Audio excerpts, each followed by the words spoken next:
Welcome back to the Raintime. I'm your host, Liizen. We'll begin after you watch this.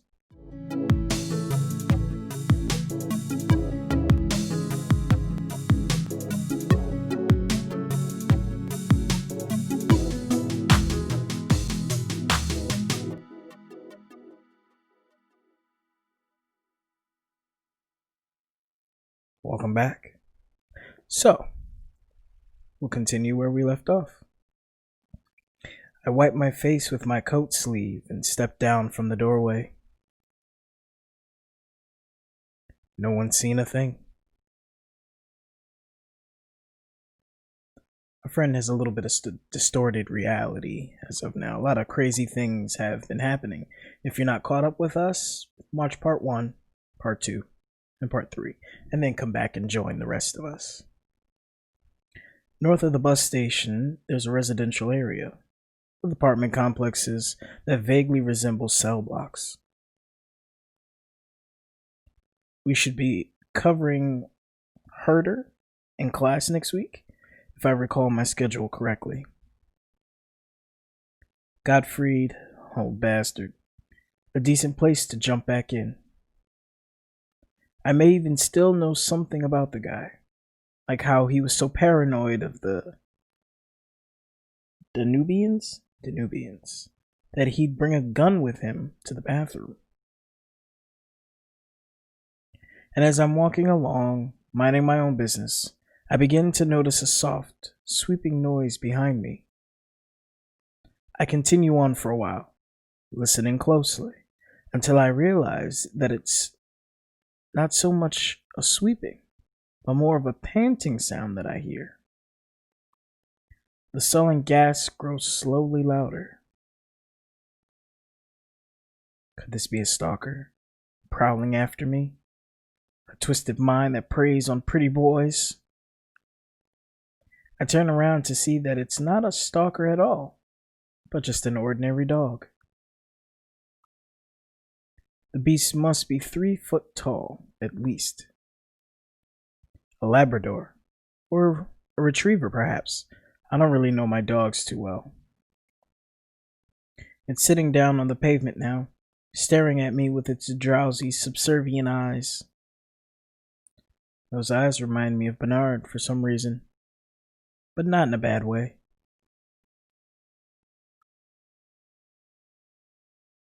I snap my fingers in an attempt to elicit a reaction from the mutt, but then I let out a short, sharp whistle. But it doesn't move an inch. Smart dog. Probably belongs to a bunch of druggies who've kicked him out for chewing up their squat or something.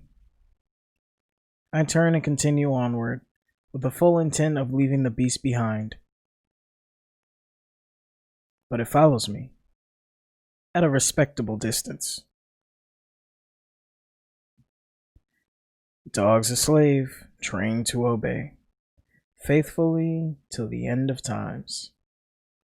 They're suited for the weaker kind, that need to dominate someone or something just to feel better about themselves. And for a moment, I feel sorry for the beast. Throughout his life, he's been condemned to an arbitrary master, appointed by fate alone. His owner sets the rules for all of his existence, determines what he eats, if he breeds, how he lives and dies.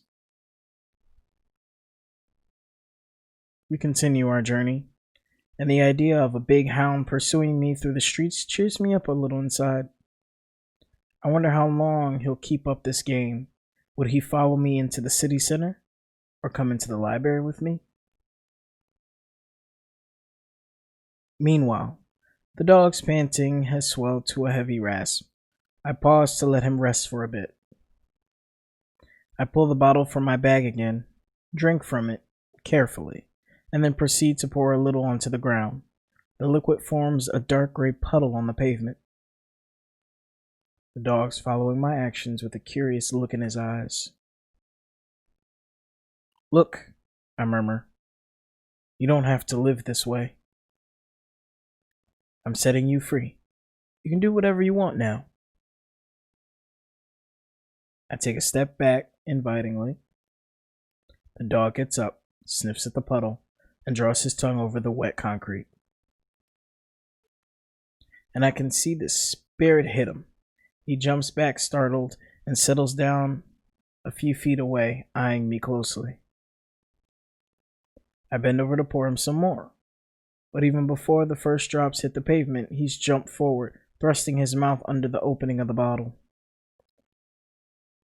And I look on bemused as he manages to take 2-3 mouthfuls of whiskey before I stop pouring. Oh my god, he's getting the damn dog drunk. He's developed a real taste for the stuff. I wonder if he's used to alcohol at home, if he gets it from the crusties. This guy. I pour some more into the ground and look on as he licks it up eagerly. Now the dog needs AA. But suddenly, a noise from above. "What the hell do you think you're doing?" a female voice shouts out furiously. I freeze and look upwards to where a red-faced woman with bleach blonde hair has stepped out onto a balcony. "I saw what you did there, sicko. Trying to get that dog drunk," she shouts. I panic. For an instant, frantically searching for a way out of the situation. Then I get a hold of myself. I raise my voice and in a controlled manner I state, "This is not a problem, madam. This is my dog." The woman's leaning out further now, trying to assess the situation. "No way," she stouts back. "No chance in hell that you're getting your own dog drunk on scotch. Do you want me to come down for you, sicko?" I stifle a laugh. "No, this is all hunky-dory, madam," I call back. "He likes whiskey. I don't give him too much. It's mostly the taste he's interested in." And for a second she shuts up, staring down at me in a manner that almost betrays humility. She seems taken aback by the scene down below, unable to process the surrealism of it all. The boy, the bottle, the dog, greedily licking its lips. "Nonsense," she finally cries out. "I'm calling the police right now." And with that, she disappears back inside. Time to go, Fido. Quietly, I screw back the cap on the bottle. The police will have a field day with her, crazy old hag. Of all the things to make a fuss about. I set course for the university quarter. And somehow, without any reason of its own, my mind wanders. So I'm a drunk, and I just gave a dog a habit too. So now we both need AA. If you want to get us some help, you should like this video. And when the lake finally fell dry, it was a period of great entrepreneurship in our nation. It was a turbulent time in which a small group of pioneers stood up and voiced the radical desire to banish out the night forever, so that only daylight would remain. It could have been that they were afraid of the dark, or tired of the dull circadian rhythm of night and day. Some even whispered that they were all part of a secret cabal, but I wouldn't go as far to state that. Anyway, as you may have heard, it was difficult at first to find inhabitants for the newly formed island.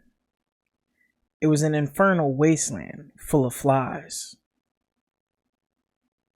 "And spiders," I murmur. No, this was before the spiders came, during the first few years of the polder. The enemies of the night, mainly rich industrialists, had drawn up a plan for a small village of simple houses. Everything was financed through their business ventures, and within no time they received green light from the government, who were happy enough to see people and money flowing into the land reclaimed. Within a year and a half, the village was as good as done. It had had the best infrastructure in the polar, with paved roads, underground plumbing, and even its own small power plant. The cottages were simple in design, like holiday homes, with thick shutters covering the windows. Offices and pubs had been erected and parks were laid out. But what they had failed to disclose at the time of project submission was that a tall light mast was to be built in the center of the village. That don't look too good. A giant lighthouse, 50 yards high. And every evening at sunset, the light went on. It began burning slowly until the lamp reached its full capacity around midnight, and the whole village was enveloped in a dazzling light that shone as bright as the sun. And every morning at dawn, the lantern slowly died out again. The residents used the village as a base for their exploits, where the sun shone night and day, and life never came to a halt. They threw parties around the clock, held orgies and raves. But they weren't able to enjoy their illuminated escape for long. Because even though it was nice for the first few days, things went downhill quickly. It were the flies. In the beginning, they only posed a slight nuance, humming through the streets night and day. They came from the immediate vicinity to evaporate in the scorching heat of the glow.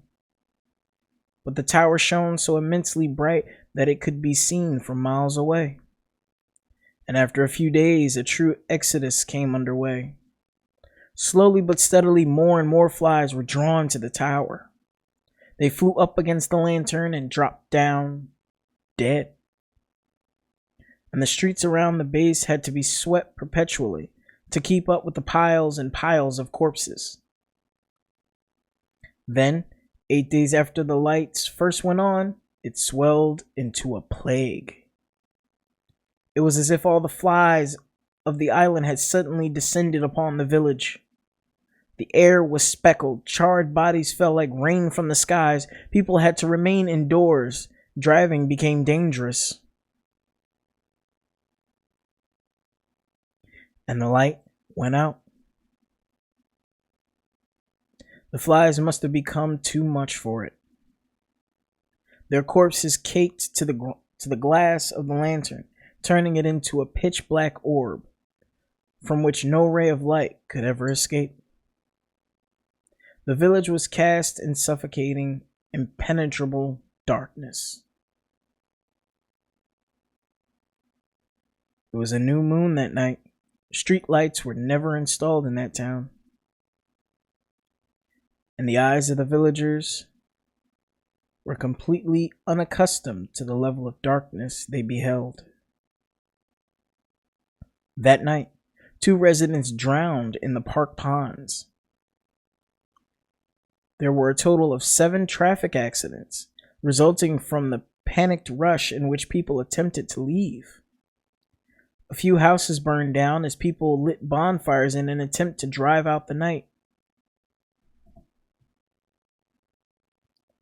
The village is part of Abbotsford Holiday Park now.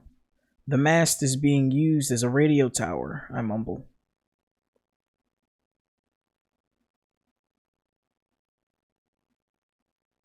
Wow. The inner ring, a blight on the city, disgusting and busy as always. See them sitting there, cooped up in their vehicles, not even offering me the chance to cross. A traffic light further down the road turns red, and the long line of cars come to a halt. I walk up to the roadside, but as I cross, I can already see the next wave of cars looming in the distance. Hastily, I run the last few feet to the traffic island just as the first car passes behind me. Suddenly, screeching brakes, then a crash. I crouch into a ball and wait, trembling, as the traffic behind me comes to a standstill. When I've mustered enough courage to look around, there's a long row of cars lined up on the tarmac. The first to brake seems to be driving around something, carefully.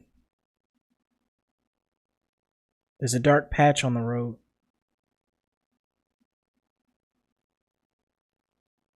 It's the dog. A first head protrudes. That's a strange sentence. A first head Sorry, I'm struggling with this. A first head protrudes from a car window. The dog. Where did he come from so suddenly? He must have quietly followed me after the argument with the woman and swaggered out onto the inner ring in his drunken stupor. I'd completely forgotten about the beast. The driver exits her car. She's looking at me with a confused look on her face. There's grief in her eyes, as if it's my dog that's lying there. Eyes closed and completely motionless. The man who hit the dog is parked at the side of the road now, studying his front bumper. I looked over to the body again, and I imagine I see a faint smile across its lifeless face. I can feel my legs growing heavy, as if they're slowly pulling me earthward. What do they expect? A beast that only follows. You can't drop your guard for even a second. I'm not strong enough to bear that burden. Tears are welling in my eyes. I'm sorry. Lo siento, the driver calls out. See, those Spanish lessons, they really work. Duolingo, yo. And at that moment, I jumped down from the traffic island and squeezed through the row of cars back into the city center. All the while, the driver seemed to be following my every motion.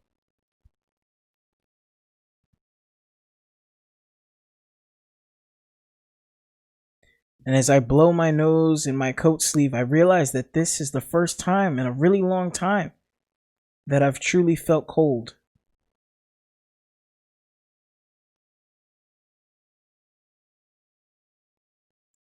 So, I planted a corpse. Will it bloom next year? I want to give up. I want to call my...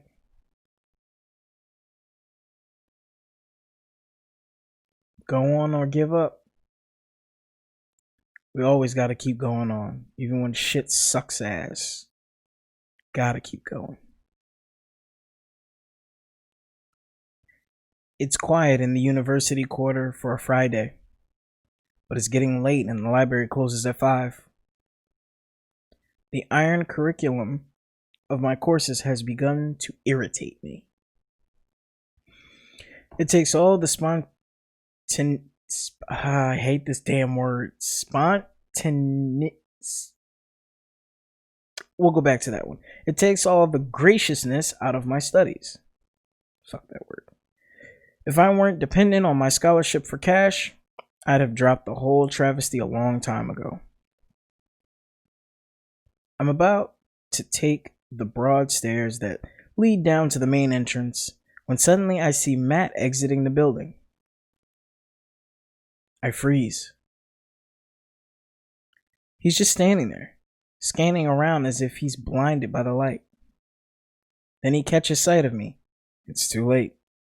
He's hopping up the stairs like a bunny. Hey, William. We've been missing you. What you doing? I just killed a dog, I reply gravely. He pauses for a second. Oh, I'm sure that's happened to the best of us, he laughs awkwardly. But anyway, You went completely AWOL there for a week. Good to see you around town.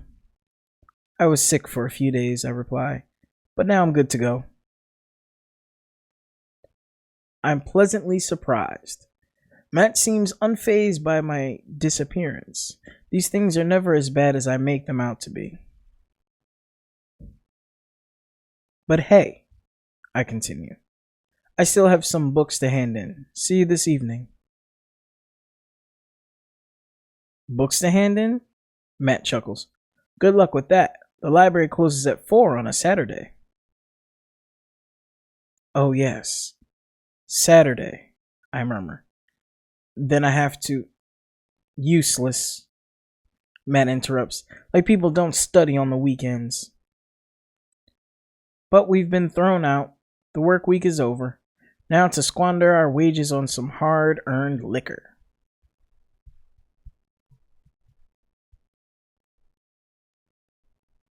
There isn't much to do at the university quarter during weekends. When the faculties close, the students flock to the city center or to their dorm buildings at the edge of town. Most of the professors live outside the polder.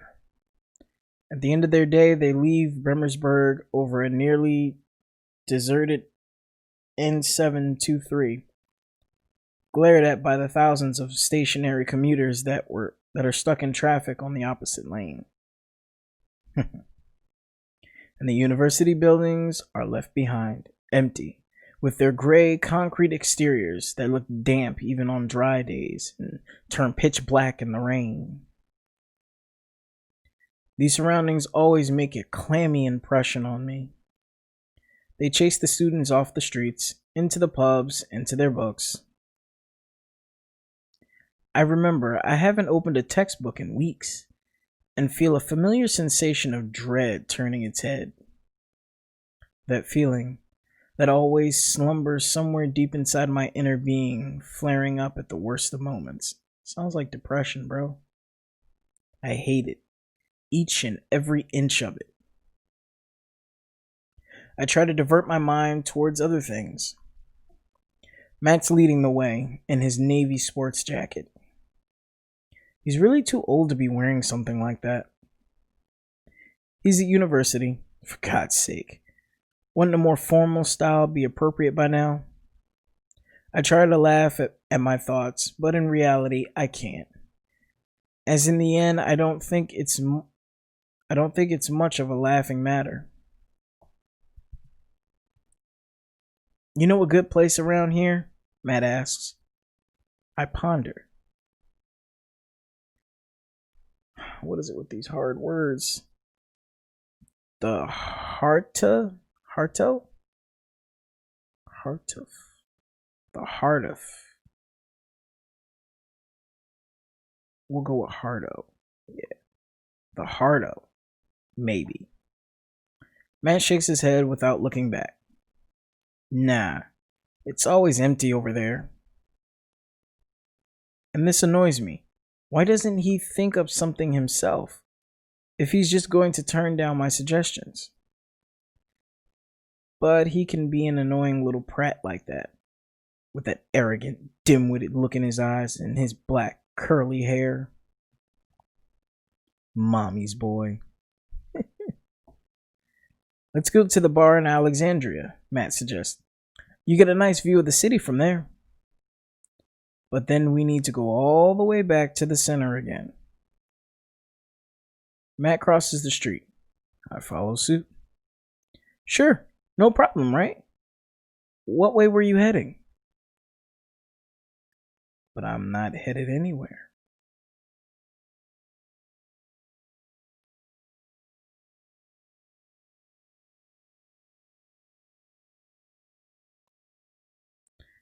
So what are you doing for Christmas? Matt's heading back to the table with a glass of apple juice in his hands. Nothing. I still have stuff to catch up on. Resits.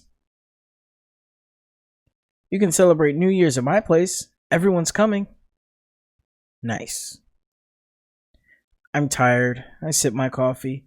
It looks dark outside, but that could be because there's these trendy sheets covering the windows. Coffee's expensive here, I mutter. You come here often? Nah, Matt answers. Just for the view. But there really isn't much of a view up here. There's garbage covering the windows. I tear open my sugar packet and empty it into my coffee. Matt remains quiet. Around us, groups of older women are sitting with shopping bags under their tables. A lot of fake people in here, I comment. Look at them, with their shopping bags. They probably think it's a place to be seen, I add. That's how they get to charge so much for the coffee. Matt still isn't talking, and he seems uncomfortable, as though he's having second thoughts about coming here with me. I'm starting to feel a bit sorry for him, but then... So how did you get on with Jasmine? I don't move an inch. I knew that this was coming. It's Matt, after all. What do you mean? I reply curtly. Matt has a curious expression on his face, but there's cruelty hiding in his eyes. Nothing interesting happened, I continue. Don't worry. Matt laughs. Nothing interesting happened? I know your tricks, William, so tell me about all the interesting stuff that didn't happen. You see those women sitting there? What a phony joint this is. Don't change the subject, William. I want to hear it all. Nothing much happened. We kissed, stuff like that, nothing more. Stuff like that? Matt squeezed his eyes into slits, causing the birthmark on his right temple to disappear completely into the folds of his skin. Okay, I get the picture. William and Jasmine. Who would have thought? And I've had enough of it. Matt's ruining again. Touching it. Perverting it with his tiny mind that turns everything into a crash joke. Some things can't be discussed with the likes of him. They get lost in translation. And it's not even a bad time. I've been thinking about ending our friendship for a while now. We're too different, the two of us. I can't continue lowering myself to his level. I clear my throat. Stop it. Matt seems taken aback. Stop it, Matt. This is poshlist. You're humiliating me. I pick up a magazine from the table and begin browsing through it. Come on, William. I tell you stuff all the time. Poshlist, Matt. Poshlist. What is that word? Matt asks. It's Russian, Matt. Not translatable. I'm pretending to read the magazine. But what does it mean then? Matt continues, finally distracted from his stupid inquisition. There's really no equivalent in English. You have to know Russian to understand. But I can tell you one thing, Matt. Your drivel is the textbook example of polish. Poshless. It's a strange word. You're being you're being a pedantic bastard right now. Translate it for me or shut up. Your shit is the translation, Matt. You are a poshlist. Essential poshlist. That's enough of a translation for now. Shut up. I interrupt him while looking at my watch. But I must leave. I have an appointment in 15 minutes. I stand up and fold the magazine under my arm dramatically. We're drinking tonight, aren't we? I call back. See you then.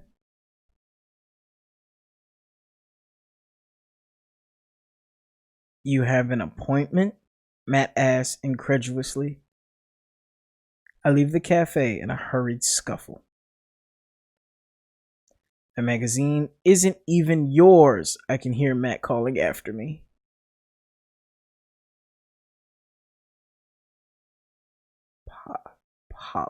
Poshlust. As I've been living above my means for a while now, I decide to eat at the cafeteria tonight. I cross the central square in northward direction, and after I follow the end of the busy shopping street, I arrive at the junction that connects the inner ring to the road that leads to the harbor. Over the motorway hangs a narrow footbridge, its steel latticework painted dark brown by rust and exhaust fumes. As I mount the staircase, I can hear the structure moaning under my weight. I wouldn't go to hell up there, fuck that. Large traffic lights sprout from the bridge like giant upright fruit. I can see their bulbs and fuses, and the thick wiring that keeps them all together. In unison they ripen, from green to orange to red, directing the flow of the herds that ride beneath. And the thick catenary wires of the trolley buses hang suspended just below me, so close that I can almost touch them. I wonder if that would kill me. Those who've tried can't tell the tale, I guess. I pull a coin from my pocket and throw it onto one of the wires. It makes contact briefly, but nothing happens. No connection to the earth. Suddenly, I sense something large moving in my direction. It's a man, late 50s, mildly obese, approaching me from the opposite end of the bridge. He's stepping forth mindlessly, looking down as though he's lost in his thoughts. The bridge is too narrow. There's not enough room for the two of us to pass, not with his build.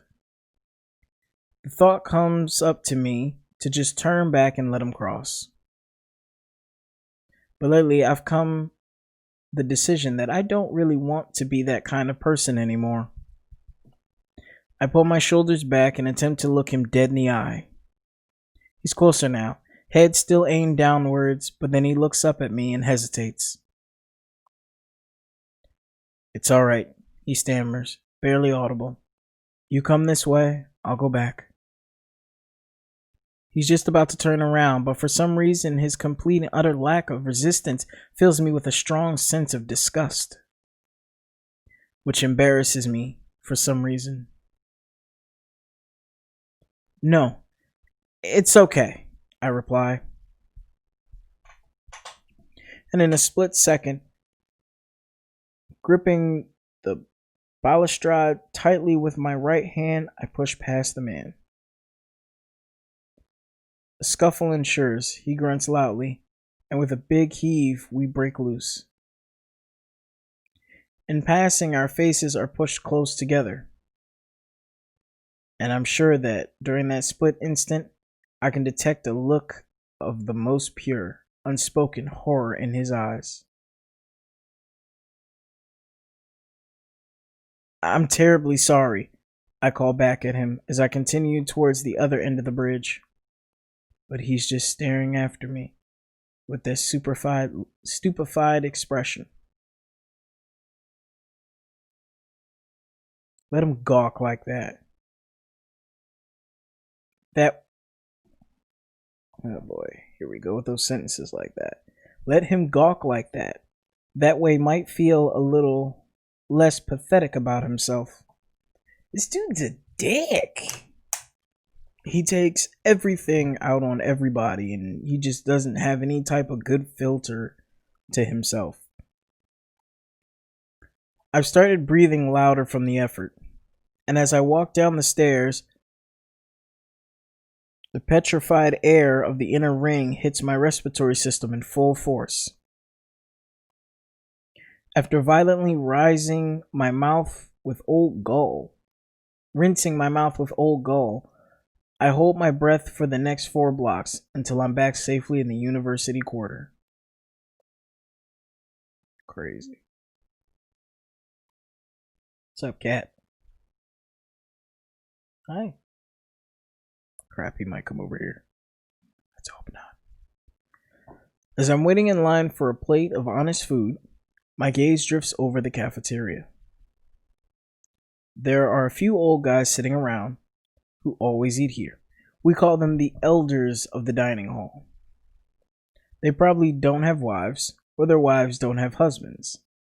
But in the end, they're likely the only reason this place is even opened on a Saturday. There's a nice specimen sitting in the front of the hall wearing a tattered scarf and gray trousers with lots of pockets. I take the seat next to him. He's eating one of those puffy pastry pies. Puff pastry pies. A bad choice, as it's a cold, greasy mess that's to be avoided at all costs unless they're serving chicken instead of fish. The chicken's always dry here. And I'm just sitting there, poking around in the slice of salmon on my plate.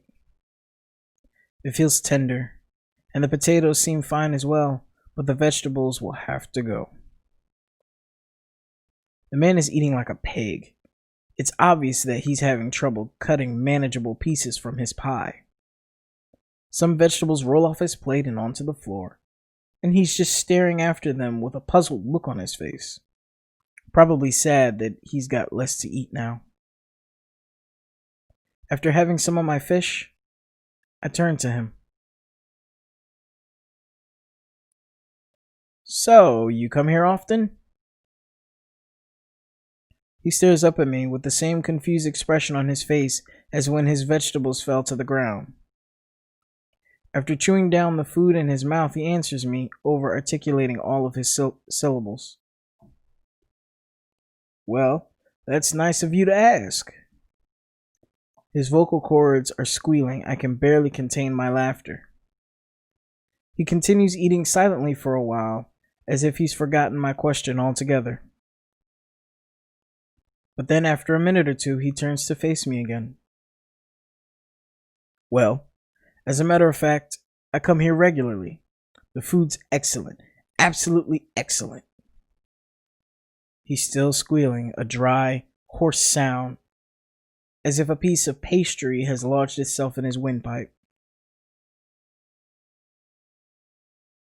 There are groups of students sitting around at tables, talking among one another. I'm pretty sure they're all freshmen, as joining up to eat at the cafeteria is really something that only freshmen would do. They're really enjoying it too, the food. Just look at them. I have some of my potatoes, the fish, and push the rest of the plate aside. The man's looking down with a startled expression on his face. Are you not eating that? He squeaks. But I ignore him and focus on the freshman. It's no longer what I thought it would be. Learning new theories, discussing lectures, it had magic about it at first. As if you were standing before, before an insurmountable summit. We got it that time. Unlike that other word. But it wears off quickly. The rush, the excitement. Sometimes it's no fun when you think things over too much. Maybe it's better to be a freshman with an empty mind, to eat the disgusting puff pastry pies just like everyone else, without carrying a higher consciousness around with you. Because it's not that great in the end.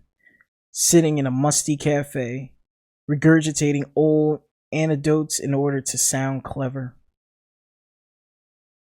And suddenly it's like something in the dining hall is out of place. I look to my side, where the man has continued eating. Why is he so old? Why isn't he a freshman? The faint taste of fish still lingering on my palate, but not even a trace of salt remains. My eyes are welling up with tears. I feel an urge to rinse my mouth again. It's as if a pool of stagnant water lies deep within my esophagus. I can't bear it any longer.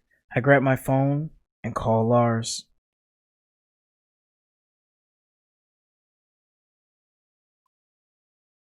It's Lars? His voice sounds confused, as if he doesn't even know who's calling. Lars, it's William. William! Here we go. Alright, I'm gonna try this, guys. Mal ein seid nicht gesprochen doch. If I butchered that, let me know. Probably better than my damn English. Yeah, fine, I reply, see? Say, I'm operating under the assumption that there will be the opportunity to consume some alcoholic beverages tonight. I'm trying to sound funny, but my voice is breaking and the words come out awkwardly. Sure we will. See you tonight, Lars replies.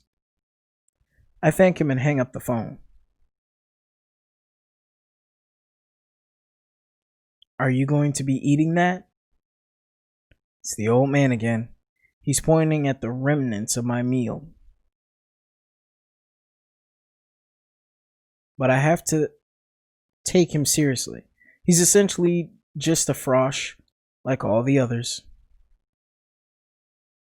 We all live by grace of the fact that we aren't dead. If we were immortal, would we still be alive? I say it out loud without turning around. Beside me, the man has started sputtering. But first you must eat something, I tell him, sliding my plate in his direction. I don't want it, he murmurs. It's just a shame to waste food like that. His voice is no longer making that shrieking noise. The piece of pastry must have dislodged itself. It's a hopeless endeavor. Sometimes, but maybe he'll come to his senses one day. I'm just about ready to leave. He's a frosh, for God's sake. We're all frosh.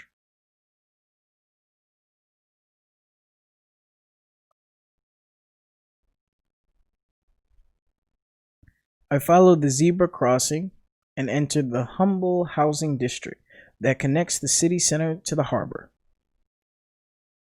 The streets here radiate meaninglessness, as if they are burdened by the realization that they only serve to keep two city subdivisions connected.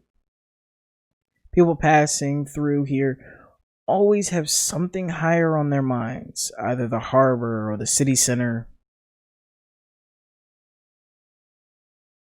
It's a depressing place, usually, but I still have that strange buzz from the cafeteria over me.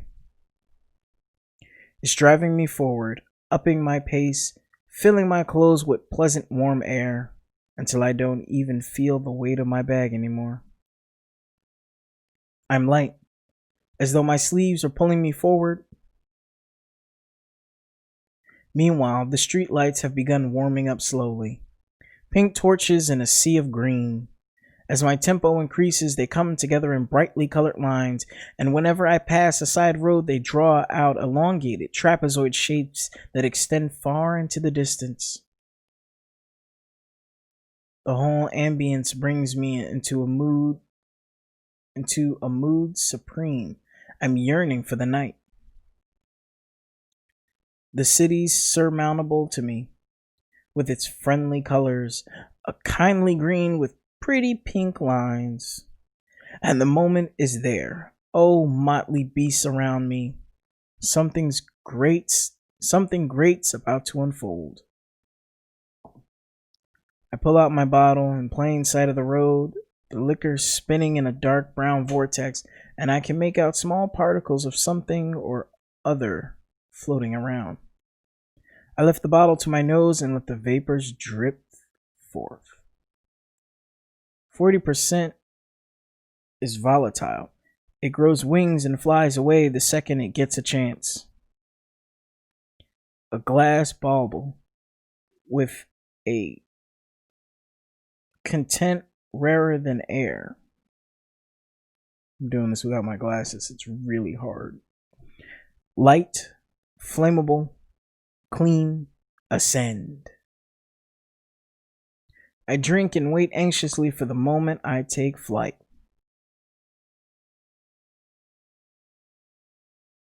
The seconds pass. Nothing's happening.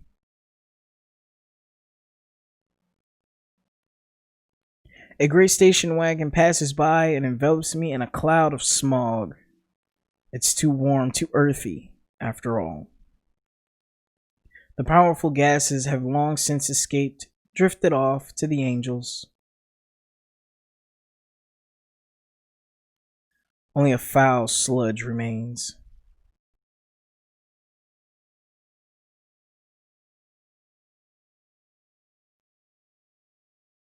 As I swing open the door of the Otter, I realize it's still too early. No one's here yet. I take a seat at the bar and order a beer.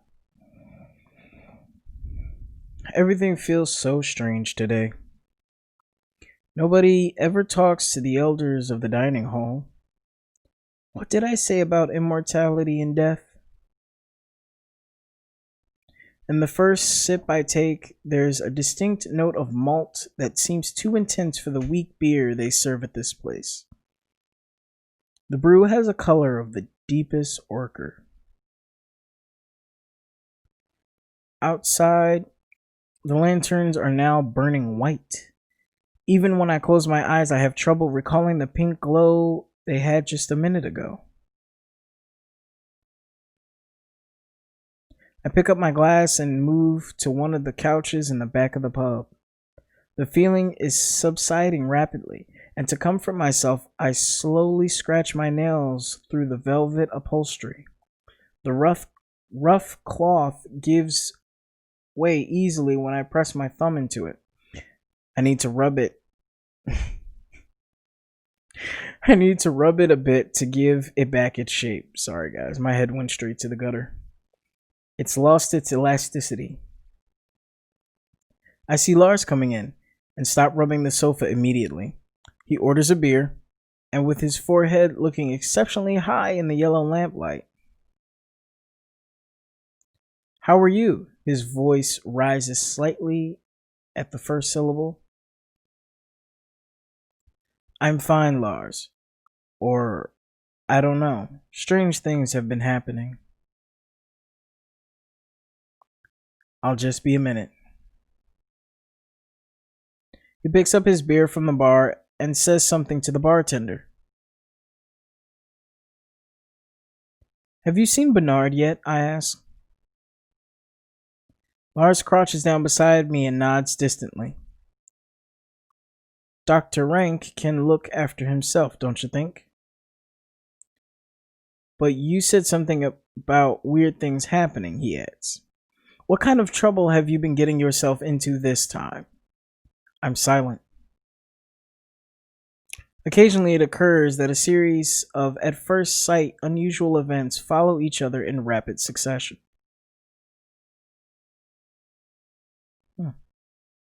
Now, whenever something like this happens, it can seem almost certain that something strange or supernatural is going on. But of course, that's a ridiculous notion. In the end, it's just a matter of chance. In fact, it would be a lot stranger to lead a life in which unusual things never occurred at all.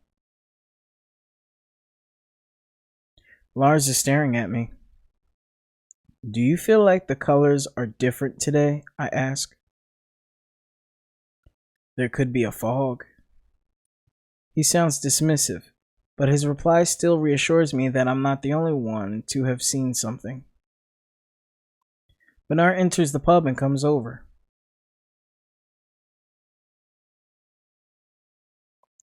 You know, I continue, sometimes I feel like there's a tension hanging over the island. As if the sea had plans which were ruined by its reclamation. You know what I mean? That's interesting, Bernard breaks in. David Kluwer is conducting research into the formation of the polder. There was a lecture today. Kluwer is a charlatan, Lars interjects. I crawl back into the dingy cushions and leave them be.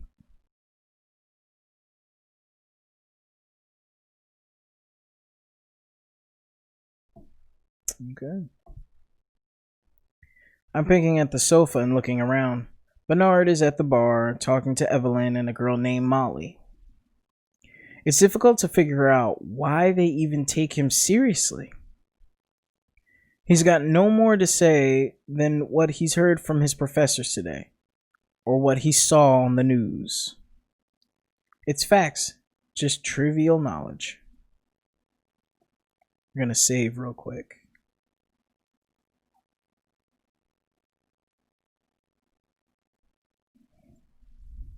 He isn't smart, or witty, or a genius.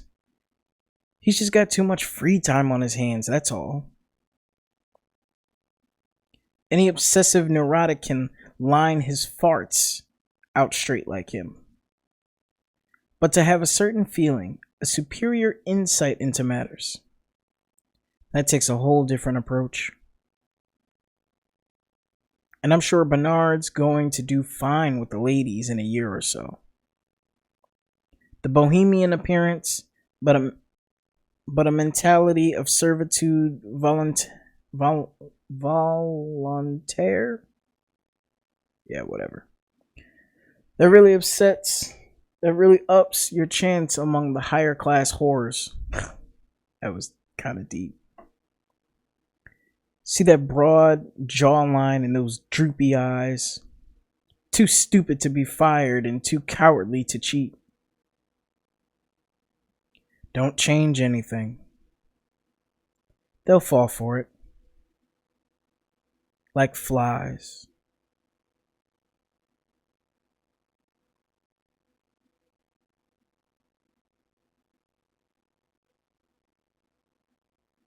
Strange noises behind us.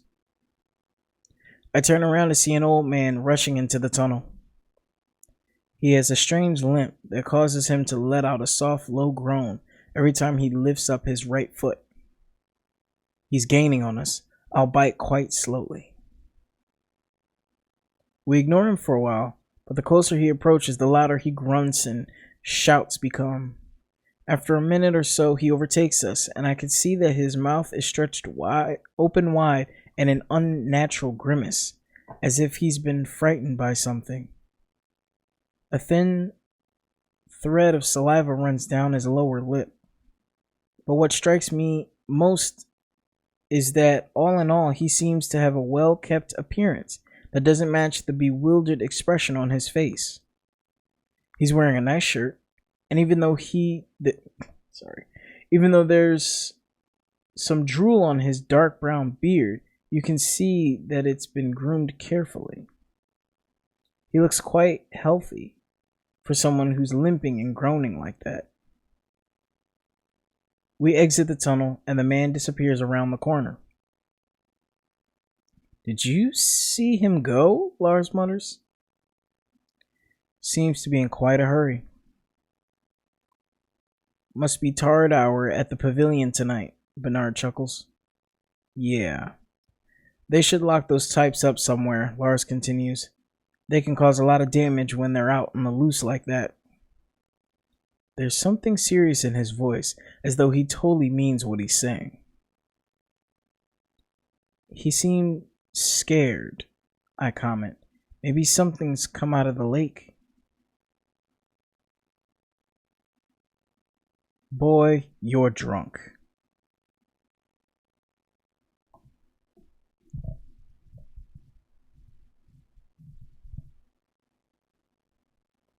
At the outskirt of town, where no one's bothered by the noise, you have to leave the road and follow a narrow concrete pavement to reach the Golden Pavilion. It's not much of a pavilion, though. A lone lamp post illuminates the queue of about 8 people. The ground's vibrating. Shouldn't have a problem getting in tonight, Matt says, as we join the queue. I was refused entry once because there weren't enough girls waiting in line. I'd refuse you entry anytime, Bernard sneers. Shut the fuck up, Bernard. I comfort myself with the thought that once I'm inside, I won't have to listen to them anymore. Everything will dissolve into sweat and sound. The security guard is beckoning us forward and the doors open. A deluge of noise blares out over the fields.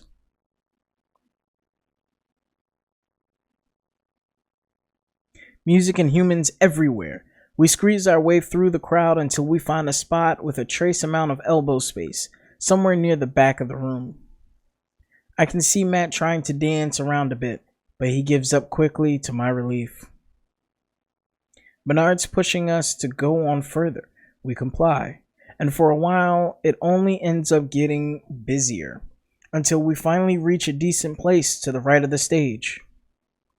Lars is shouting something in my ear, laughing. I nod, no idea what he's trying to convey. I'm sick and out of place. Matt disappears to get beer.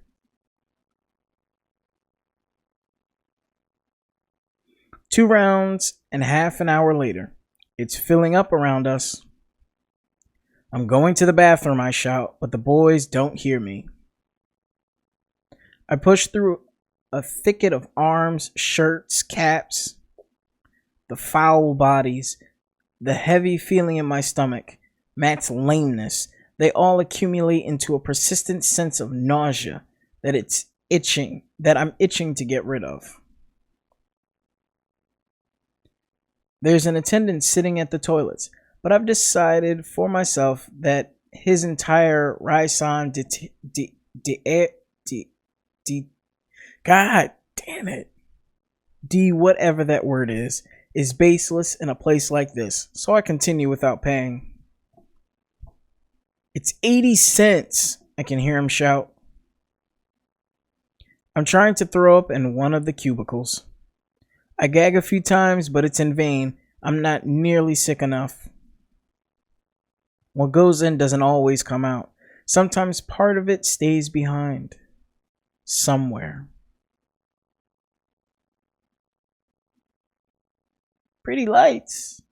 In an attempt to avoid my friends, I pass along the edge of the dance floor and climb up onto the stage, which is filled with people and disco lights. Spasmodically, the lamps spring back and forth, casting their beams through blades of colored paper that slowly pass by in front of them. Every now and then, something lights up among the crowd. In green, the back of a girl. In purple, a sweaty face. The lights move in a completely different rhythm than the people, their beams jumping with a frantic, engineered complexity, while the crowd's just drowsily drifting along to the beat, close to giving up. Then suddenly, in the middle of the dance floor, a strand of golden hair. It's just a glimpse, for a fraction of a second, a frozen frame, until the spotlight jerks away and the room turns back to a tangle of dancing flesh. I try to peer into the crowd to catch an impression of the girl, but she's vanished from sight completely. Did she have pale cheeks? Doll's eyes? There was something peculiar about that lock of hair. It was as fine as spun silk without a drop of sweat in it. Music's catchy. And then I see it again. Same hair, 2 black eyes. There's something hiding beneath those pale curls. I keep peering until I have a better view of her. She's dancing exuberantly, as if she's trying to rid herself of something. And in a split second, as if I can see the course of her entire life unfolding in front of me. She'll meet a guy, not tonight, but in the coming 5 years. She'll take him to meet her parents. They'll marry, have kids, 2 or 3, maybe a divorce. And suddenly one night, When she's 25, she'll realize that she's thrown her life away, that she's lost her youth, that she'll never achieve anything of real, lasting significance. I want to take her in my arms, to comfort her, to tell her she's actually worth something. I jump down from the stage. I push through the crowd, hastily, no longer caring about the sweat. I'm not the slightest bit nauseous anymore. Ow! Someone shouts out behind me. I turn around to see a guy, short, gelled up hair, looking at me angrily. He's calling me something incomprehensible. I laugh at him. He tries to take a swing at me, but I'm too far away already. It's no use fighting in an overcrowded nightclub, and the girl with the golden hair is nowhere to be found. I'm less confident now, becoming frantic. I look back at the stage. This is where she was when I saw her. I shouldn't have wavered. I push through another row of dancing silhouettes and end up in the middle of the circle of friends. But none of the women here is blonde. A short, thick girl is staring me down suspiciously. She's one of those wide-eyed heifers. Must have eaten too much. Jesus fucking Christ. He ate too much beef. Wow. Holy fucking God. I feel an arm on my shoulder, and a guy, built 7 feet tall, lifts me out of the circle in a patronizing manner. Holy shit, bro. I'll allow it. The farmer's upset. I've been staring at his cattle for too long. Dude. So where did you come from? Matt suddenly screams into my ear. Nothing. Took a piss. Hey, have you seen a blonde girl around here? Dark eyes?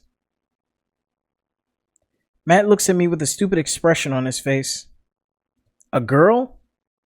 Is that a good idea right now, William? You're pretty drunk. I pull away and dive back into the crowd.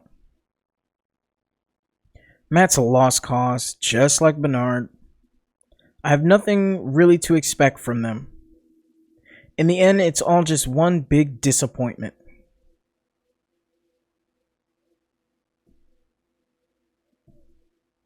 My cat's calling me. Hi, buddy. I squeeze myself to the other side of the room and climb on stage once more. But she's nowhere to be found. She's nowhere to be found, and she was so beautiful. Do you mind? You just gotta be the center of attention. Like a pleasant day in spring, far, far away from here.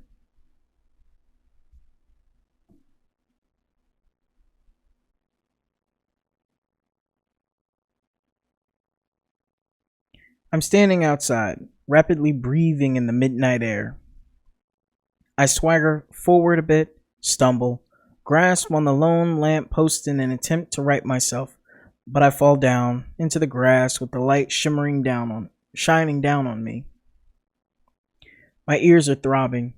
The dampened music from the club resounds across the fields, and I can hear a few voices coming from the queue. You just have no respect for anything, do you? Excuse me, sir. Let's not do that. They sound friendly. Nobody's drunk yet. Me? Dude. I love you.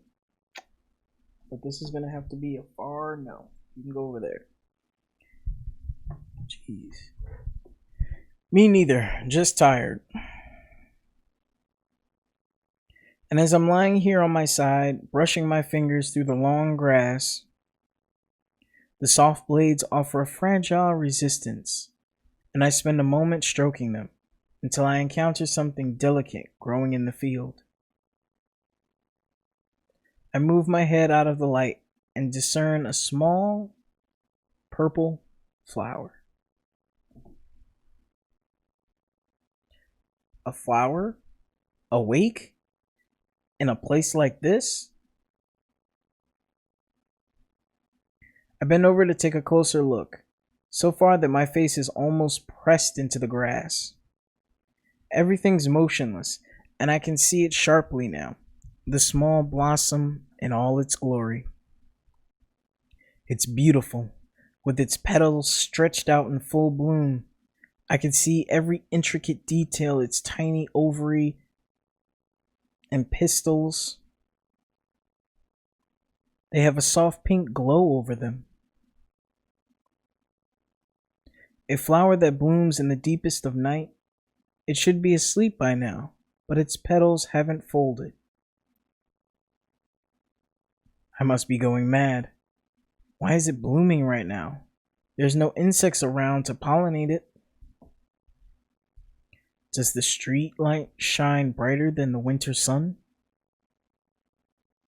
And I stay there and think to myself these thoughts, and they're so overpowering that I move to the brink of tears. I want to wait here until the blonde-haired girl comes out. The midnight flower would make a beautiful gift for her, although I wouldn't pick it, but just show it to her as is. She'd probably like it better that way. Suddenly, I recall that I've left my bag inside the club. It doesn't really matter. I'll pick it up next week. As long as I get those library books back. After a while, shrill voices come down to haunt me. They're trying to push me out, swelling steadily, laughing, screaming. I look up to see where the sound's coming from, but I'm blinded by the light of the street lamp. I let them chase me away and walk into a nearby field. Somebody slipped me some shrooms. Why are you eating my book? How old are you? You're like 2. Come on. Stop that. The terrain is coarse here, as though it hasn't been worked for a long time. When I look back at the pavilion, there's no one near the lamppost. And as I walk further into the field, the light decays. But there's still a noise inside my head that's only growing stronger. I don't know where I'll sleep tonight. There's no easy way home. The night bus doesn't come by here. I can't hear the music anymore. The club's too far back, and the humming in my head is drowning it out. A small fence bumps me into the dark, and I climb over it into the next field.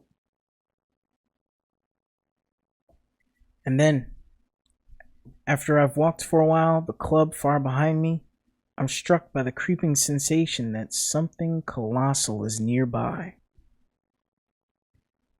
I pause to look around, and then I see it, not far from me.